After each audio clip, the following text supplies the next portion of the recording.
Welcome into Duval Daily, presented by GenJag.com. I'm Jordan DeLugo. Thank you so much for tuning in here on Saturday, December 30th. Jaguars versus Panthers, bold predictions. Jags hosting the Panthers in this matchup, a late season matchup. The Jaguars have 2 games left. They are trying to punch their ticket to the playoffs. They can clinch if they win this football game, and the Texans and Colts both lose this week. We will get into it. I'll be honest with you, I'm not feeling very bullish or bold going into this one, looking at these bold predictions. CJ Beathard will start for quarterback Trevor Lawrence. He has been here for 2 years. He's prepared like a starter a lot for the last couple months. How will he play? I think he will play confident. That's kind of who he is. But I don't know how it's going to go, to be quite honest with you. The Panthers, they don't have a great pass rush, but it would be a hell of a week for Brian Burns to really get it going, who is one of the better pass rushers in the league, hasn't had his best year. And I think a good bit of that just has to do with the way Ejiro Evero, the Panthers defensive coordinator, schemes things up. But the biggest issue here is Derek Brown. You know, this is a guy that is playing at a Pro Bowl level on the interior for the Carolina Panthers, a guy a lot of Jaguars fans wanted to bring here a few years back.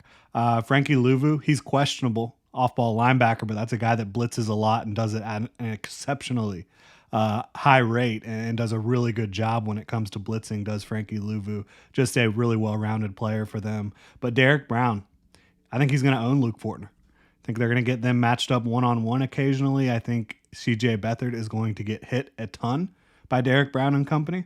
I think Derek Brown probably gets 4 quarterback hits, sack and a half. I think he's going to have a big-time game against the Jaguars. I think C.J. Beathard throws like 40 times for only about 175 yards. A lot of short stuff, per usual. A lot of incompletions. He's not the most accurate passer in the world. Probably a couple interceptions. Troy Hill is out.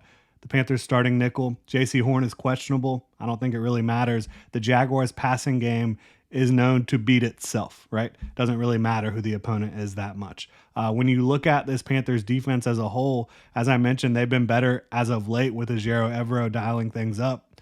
Packers just shredded them on the ground and using play action last week. I do think that even though that happened, I don't know that the Jaguars can replicate that type of success on the ground.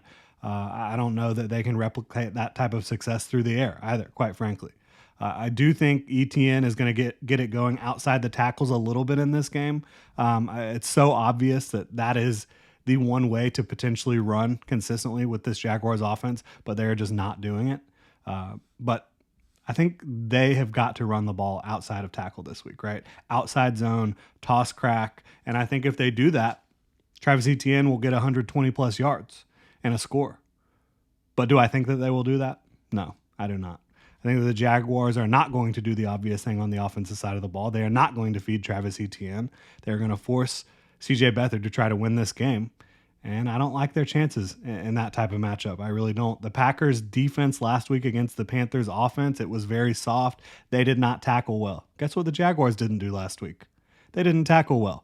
This is a gut check week for the Jaguars defense. Tackle, play assignment sound football. You will be fine if you do those 2 things. If not, I think anything can happen. Even though the Panthers, they don't have a very good offensive line right now. I think the Jaguars in this matchup, they need to stop blitzing so much. They need to stop playing like any man coverage in high leverage moments. That does not work for them.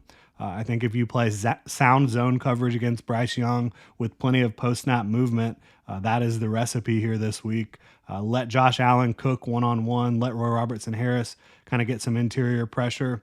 Go get Bryce Young. I think that they can potentially do that. I think that they'll get 3 sacks on Bryce Young in this game. I think Josh Allen can break the sack record. I'm predicting he will break the Jaguars' single-season sack record this week. The Panthers, they do have some decent receivers, right? They're competent, and DJ Chark played really well last week. He's a guy that, when healthy throughout his career, has been impressive, but has really struggled to stay healthy. Adam Thielen, old Mr. Reliable over there, he's had a good year for them. I do think Tyson Campbell has a little bit of a bright spot here in what has been a lost year for him, a down year for him. Season that's been marred by injuries and poor play when he's been able to get on the field. I think he's able to get a pick. I'm going to call it a whole shot from Bryce Young against cover 2. Tyson Campbell goes and gets him one in this game. I think this is a competitive game.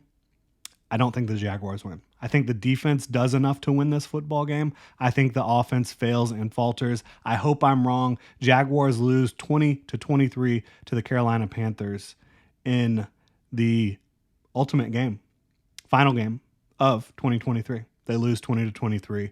McManus misses kill all hope for the Jaguars at the end of this one. I just think this is a team that's not playing confident football. I think it's a coaching staff that is not confident in the players that they have, and for good reason, quite frankly. I do think that there's some obvious dials that they could push that they're not pushing, and I'm not sure why. Probably because they don't believe it'll work.